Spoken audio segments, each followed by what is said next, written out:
नमस्कार। Answer writing guidance programme में आपका स्वागत है। आज के इस एपिसोड में आधुनिक इतिहास से एक प्रश्न लिया है। पहले प्रश्न देख लेते हैं। प्रश्न है, ये स्पष्ट कीजिए कि 1857 का विप्लव किस प्रकार औपनिवेशिक भारत के प्रति ब्रिटिश नीतियों के विकास क्रम में एक महत्वपूर्ण ऐतिहासिक मोड़ है। और इस प्रश्न का उत्तर 250 वर्ड्स और 15 नंबर के लिए लिखना है, क्योंकि यूपीएससी का स्टैंडर्ड इस समय 250 वर्ड्स या 150 वर्ड्स दो स्टैंडर्ड हैं। और इस प्रश्न के उत्तर में इस बच्चे ने जो शब्द लिखे हैं वे भी लगभग 250 वर्ड्स के आसपास ही हैं। इस प्रश्न को पढ़ के आप लोग समझ पा रहे होंगे कि इस प्रश्न में सामान्य रूप से ये पूछा गया है कि 1857 के विद्रोह के बाद ब्रिटिश नीतियां किस प्रकार से भारत के प्रति बदल गई थीं, या 1857 के विद्रोह के परिणाम स्वरूप भारत के प्रति ब्रिटिश नीतियों में क्या प्रभाव आया, क्या परिणाम हुआ, क्या परिवर्तन आया, ये लिखना है। इसके लिए मैंने संस्कृत आईएएस की जो बुकलेट है आधुनिक इतिहास के लिए, उससे एक इमेज ली है। पहले उस इमेज को देख लेते हैं, फिर कुछ और पॉइंट समझ लेंगे कि इस उत्तर में क्या क्या होना चाहिए। 1857 ईस्वी के विद्रोह का परिणाम एवं प्रभाव। कंपनी के शासन का अंत हो गया। अभी तक भारत में शासन कंपनी कर रही थी, ईस्ट इंडिया कंपनी, लेकिन 1857 के विद्रोह के बाद कंपनी के शासन का अंत कर दिया गया था और ब्रिटिश क्राउन को सत्ता हस्तांतरित कर दी गई थी। गवर्नर जनरल की स्थिति में परिवर्तन। अभी तक जिसे गवर्नर जनरल कहा जाता था, अब उसे वायसराय कहा जाने लगा। हालांकि उसका कार्य पहले जैसा ही रहा, लेकिन वह ब्रिटिश क्राउन के प्रतिनिधि के रूप में उसकी स्थिति हो गई और उसे वायसराय कहा जाने लगा। हितवादी सरकारी नीति का उद्भव। इसका मतलब है कि ब्रिटिश सरकार की जो नीतियां थीं वो थोड़ी उदारवादी हो गई। ब्रिटिश सत्ता में रजवाड़ों का समावेश, सरकारी नौकरियों में नस्लीय भेदभाव का अंत, सेना का पुनर्गठन, जातीय विभेद को बढ़ावा, आर्थिक नीतियों में परिवर्तन, साम्राज्यवादी विस्तार की नीति में परिवर्तन। साम्राज्यवादी नीति के विस्तार में परिवर्तन ये हुआ कि भारत में साम्राज्य विस्तार की जो नीति थी उसको त्याग दिया गया, लेकिन अन्य देशों में साम्राज्य विस्तार की नीति जारी रही। ब्रिटिश सरकार ने भारत सरकार अधिनियम 1858 पारित किया। अब कुछ पॉइंट्स में समझ लेते हैं। ब्रिटिश सरकार ने भारत सरकार अधिनियम 1858 पारित किया था इस 1857 के विद्रोह के बाद, और इसके तहत कंपनी के शासन को समाप्त कर दिया गया था और सत्ता ब्रिटिश ताज को सौंप दी गई थी। और सरकार ने प्रशासनिक नियंत्रण कंपनी से छीनकर भारतीय राज्य सचिव को सौंप दिया था, जो कि ब्रिटिश क्राउन के प्रतिनिधि के रूप में वही भारत पर शासन को नियंत्रित करने लगा। इसके साथ साथ भारतीय जो राज्य सचिव था उसकी सहायता के लिए 15 सदस्यीय एक सलाहकारी परिषद का गठन किया गया था। तो एक तो ये बात हो गई। दूसरी बात और समझ लेनी है कि 1858 ईस्वी के अधिनियम द्वारा गवर्नर जनरल की स्थिति में भी व्यापक परिवर्तन हुआ।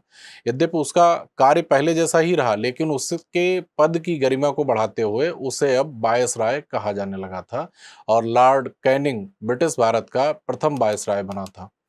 1857 ईस्वी के विद्रोह के पश्चात ब्रिटिश द्वारा अपनी राजनीतिक सत्ता को अक्षुण्ण बनाए रखने के लिए उदारवादी नीतियों की घोषणा की गई थी और भारतीयों को प्रशासन में प्रतिनिधित्व प्रदान करने के लिए भारत परिषद अधिनियम 1861 पारित किया गया था। और ये भी स्पष्ट किया गया था कि ब्रिटिश सरकार भारत में साम्राज्यवादी और विस्तारवादी नीति का पालन नहीं करेगी, बल्कि देसी राजाओं के अधिकारों, उनके सम्मान और गौरव की रक्षा का प्रयास करेगी। इसके साथ साथ भारतीय जनता को भी ये विश्वास दिलाया गया कि सरकार भारतीयों की प्राचीन परंपराओं, रीति रिवाजों की अवमानना नहीं करेगी और सरकारी नौकरियों में जाति, धर्म आदि का भेदभाव किए बिना योग्यता के आधार पर सबको समान अवसर प्रदान करेगी। रजवाड़ों या रियासतों के संदर्भ में देखें तो सभी रियासतों, रजवाड़ों को ब्रिटिश अधिसत्ता के अंतर्गत शामिल कर लिया गया और रियासतों के विलय की जो नीति थी उसको त्याग दिया गया। साथ ही उन्हें दत्तक पुत्र गोद लेने का अधिकार वापस दे दिया गया।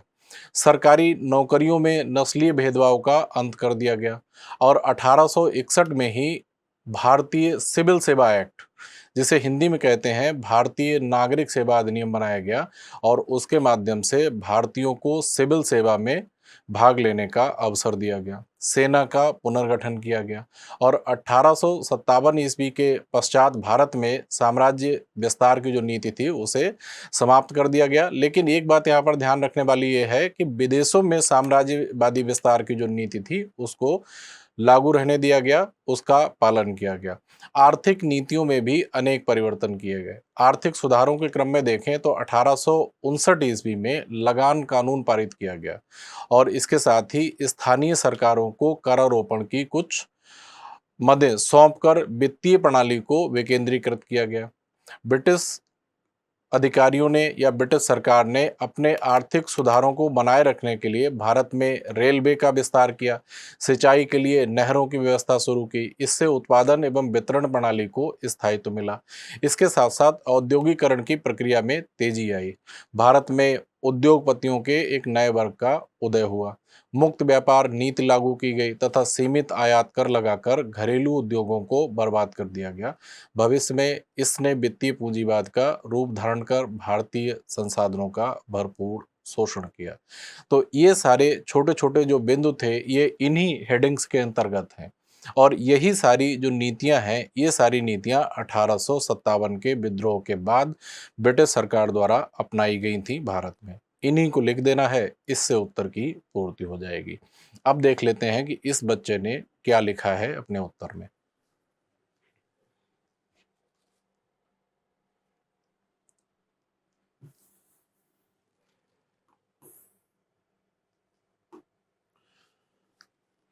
1857 का विद्रोह भारत में कंपनी के शासन की स्थापना के पश्चात औपनिवेशिक नीतियों के माध्यम से किए जाने वाले निरंतर शोषण की स्वाभाविक परिणति थी। परिणति नहीं, परिणति।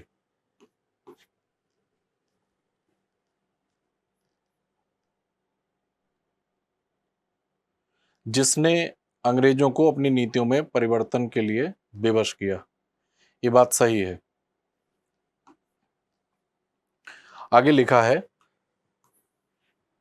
उत्तरदायी ब्रिटिश नीतियां और उद्देश्य।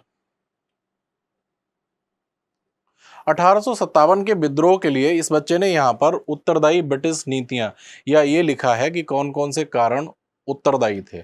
लेकिन प्रश्न को जब आप पढ़ेंगे तब ये समझ जाएंगे कि प्रश्न में कहीं ये नहीं पूछा गया है कि 1857 के विद्रोह के लिए कौन कौन से कारण उत्तरदायी थे या कौन कौन सी नीतियां उत्तरदायी थी। तो इस बच्चे को यहां पर यह लिखने की आवश्यकता नहीं थी। ये जो इसने लिखा है उत्तरदायी ब्रिटिश नीतियां और उद्देश्य क्या थे, इंग्लैंड के औद्योगिक क्रांति की आवश्यकताओं की पूर्ति। फिर इस बच्चे ने नीचे आर्थिक कारण, राजनीतिक कारण, सांस्कृतिक सामाजिक कारण ये सब लिखे हुए हैं। इसकी जरूरत नहीं थी, ये सब अननेसेसरी है। क्योंकि प्रश्न को पढ़ के एक बार फिर से देखिए आप लोग। प्रश्न में सीधा पूछ रहा है कि 1857 के बाद ब्रिटिश सरकार की नीतियां किस प्रकार परिवर्तित हो गईं भारत के प्रति। ये स्पष्ट कीजिए कि 1857 का विप्लव किस प्रकार औपनिवेशिक भारत के प्रति ब्रिटिश नीतियों के विकास क्रम में एक महत्वपूर्ण ऐतिहासिक मोड़ है। अर्थात यहां से किस प्रकार 1857 के विद्रोह के बाद किस प्रकार ब्रिटिश सरकार की नीतियां परिवर्तित हो गईं। तो सीधा ब्रिटिश सरकार की नीतियां किस प्रकार परिवर्तित हो गईं उस पर लिखना चाहिए था। ये जो इस बच्चे ने लिखा है उत्तरदायी ब्रिटिश नीतियां, ये लिखने की आवश्यकता नहीं थी।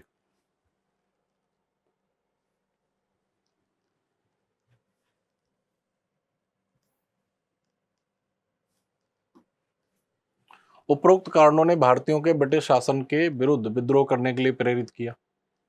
ये तो पूछा ही नहीं गया। यहां से शुरुआत हुई मुख्य भाग की। चूंकि 1857 का विप्लव, विप्लव या विद्रोह एक ही बात है। चूंकि 1857 का विप्लव भारत में कंपनी शासन के अस्तित्व के लिए चुनौती बन गया था, अतः इसके दमन के पश्चात अंग्रेज अपनी नीतियों में परिवर्तन के लिए बाध्य हुए, जिसकी दिशा विद्रोह के लिए उत्तरदायी कारक एवं विद्रोह के दमन में सहायक कारक दोनों ने प्रदान किया।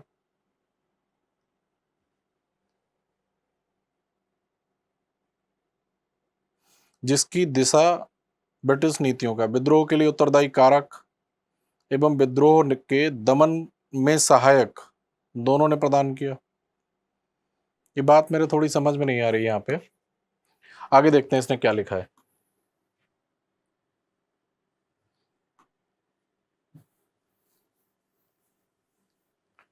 विद्रोह के पश्चात ब्रिटिश नीति में आए परिवर्तन, सीधा यही लिखना चाहिए था। भूमिका लिखने के बाद इसे सीधा यही लिखना चाहिए था, ये वाली बात जो ये यहां से शुरुआत की है। अब वास्तविक उत्तर शुरू हुआ है मुख्य भाग में। विद्रोह के पश्चात ब्रिटिश नीति में आए परिवर्तन, भारत पर बेहतर ब्रिटिश नियंत्रण स्थापित करने के उद्देश्य से कंपनी के शासन को समाप्त कर क्राउन के शासन की स्थापना। ठीक है। ये बोर्ड ऑफ कंट्रोल को समाप्त कर इंग्लैंड में भारत सचिव पद का सृजन एवं इसकी सहायता के लिए 15 सदस्यीय परिषद का गठन। ठीक है। ये चूंकि चूंकि इस तरह से नहीं लिखा जाता, छोटी की मात्रा।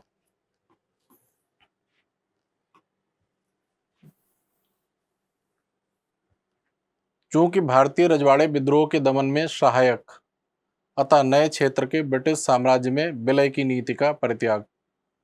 ये बात भी ठीक थी। चूंकि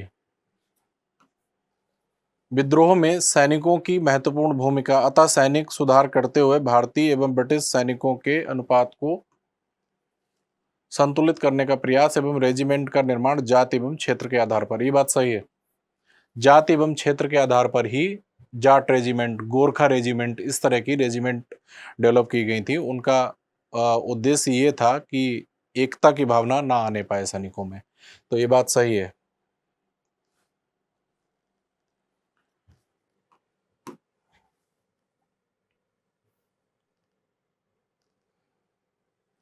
विद्रोह का एक कारण सांस्कृतिक मामलों में हस्तक्षेप भी था, अतः अब हस्तक्षेप की नीति का त्याग कर दिया गया। ये बात भी ठीक है। जो पारंपरिक मान्यताएं थी उनमें अब ब्रिटिश सरकार हस्तक्षेप नहीं करेगी। कृषक असंतोष को कम करने के लिए 1861 का रैयतवाड़ी कानून, कृषक असंतोष को कम करने के लिए 1861 का रैयतवाड़ी कानून, ये बात गलत है। रैयतवाड़ी कानून जो था वह 1820 का था। मद्रास का जो गवर्नर था मुनरो, उसने लागू किया था और ये 1820 में लागू किया गया था। मद्रास में बम्बई, जिसे आज जो मुंबई कहा जाता है, उससे पहले वह बम्बई कहा जाता था और एक राज्य था। तो मद्रास में, बम्बई में और असम के क्षेत्रों में लागू की गई थी रैयतवाड़ी प्रणाली और वह 1820 में लागू की गई। तो यहाँ पर जो जानकारी दी गई है, ये जानकारी 1861 वाली, ये गलत है। इसे कुछ और पॉइंट्स भी लिखने चाहिए थे। इसने कुछ जो मेजर पॉइंट्स हैं वो उनको छोड़ दिया है, जैसे गवर्नर जनरल के पद को वायसराय के पद में बदल दिया गया, या आर्थिक क्षेत्र में क्या क्या परिवर्तन किए गए, रेलवे का विकास किया गया, सिंचाई के लिए नहरों की व्यवस्था की गई, या औद्योगिकरण की प्रक्रिया में तेजी आई। इन सब चीज़ों को भी लिखना चाहिए था, जो इस बच्चे ने छोड़ दिया है। आगे देखते हैं। इस प्रकार हम पाते हैं कि विद्रोह के पश्चात ब्रिटिश नीतियों में जो परिवर्तन आया, उसका उद्देश्य भारतीयों की समस्या का समाधान न करना होकर भारत पर और बेहतर नियंत्रण स्थापित करना था, ताकि भविष्य में दोबारा, इस तरह से नहीं लिखा जाता है, दोबारा लिखा जाता है, दोबारा ऐसा विद्रोह ना हो पाए। ये बात भी ठीक है। कुछ अन्य उदारवादी नीतियां भी लागू की गई थी, तो इसे मुख्य भाग में लिखना चाहिए था। इस प्रश्न में इस बच्चे ने लिखा है कि विद्रोह के कारण क्या थे। तो विद्रोह के कारणों के बारे में जो जानकारी दी है वह तो प्रश्न में मांग की ही नहीं गई थी। इसके मुख्य भाग में जो ब्रिटिश सरकार की नीतियों में परिवर्तन आया, उसमें कुछ अन्य बातों का भी समावेश होना चाहिए था। अब देख लेते हैं मार्क्स की बात, कि इसको मार्क्स कितने मिलने चाहिए। पहले ही समझ लिया था हम लोगों ने कि यह प्रश्न 15 नंबर के लिए है।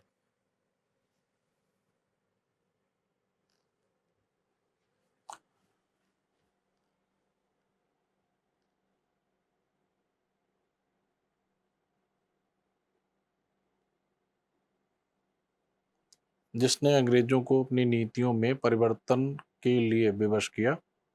आगे भी इसे एक लाइन लिख देनी चाहिए थी कि जिसके परिणाम स्वरूप 1858 का नया एक्ट लागू किया गया और उसके माध्यम से ब्रिटिश नीतियों को परिवर्तित किया गया।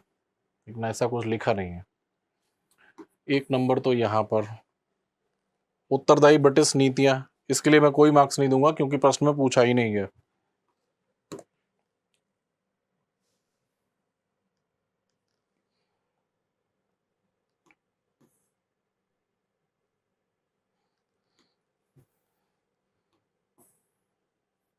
यहां पर जो बातें लिखी हैं वो सब ठीक लिखी हुई हैं।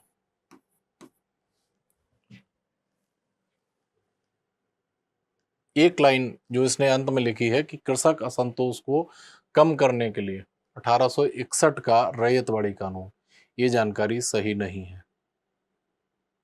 तो यहाँ पर जो बातें लिखी हैं वो अधिकांशतः सही हैं, एक बात ठीक नहीं है और कुछ अन्य महत्वपूर्ण बातों को छोड़ दिया गया है।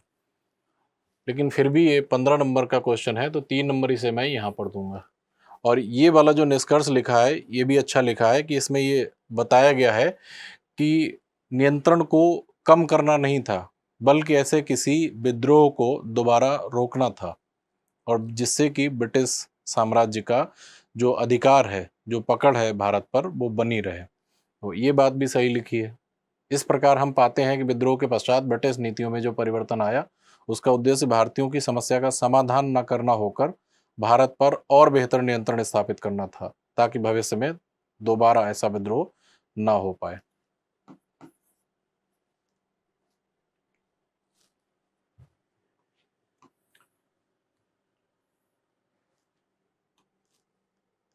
पांच नंबर,